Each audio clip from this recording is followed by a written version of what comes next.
You're reminding me there of another Halbert story. It's a very powerful one because it formed one of the pillars of my time with Halbert, and that was when I literally on day one when I met him, he had been one of other top copywriters that was hired by a marketer in the real estate niche at the time called Ron LeGrand. Ron was an enormous direct mailer in the real estate niche. And if he had a winner, he would mail millions upon millions of names, make a ton of money. So what he would do is it served his best interest to go out and hire the top 10 copywriters, pay them a ton of money, get an absolute, barn burning offer, and then roll that out to the millions of names and make a ton of money. And on day one, when I met Halbert, he literally got an email from Ron Legrand that he printed out.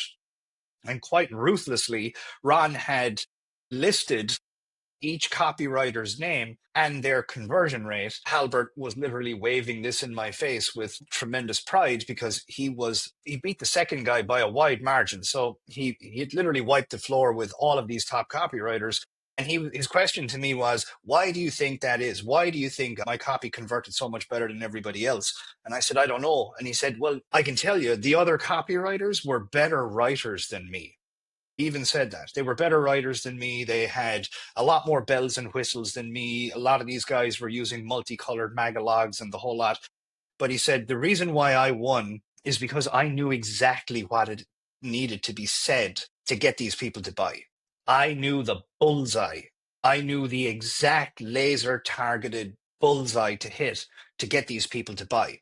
And this lesson formed one of the cornerstones of the education that I had with Halbert, because his whole thing was forget about the product, create the best darn ad you can. Because if you start with a product and you attempt to take a product to market, you're trying to fit a square peg into a round hole. You start off by creating something that you want or that you think the market wants. And then you have to take that to the market and you have to try and find a market for that product. Very difficult to do that. Huge failure rate associated with it.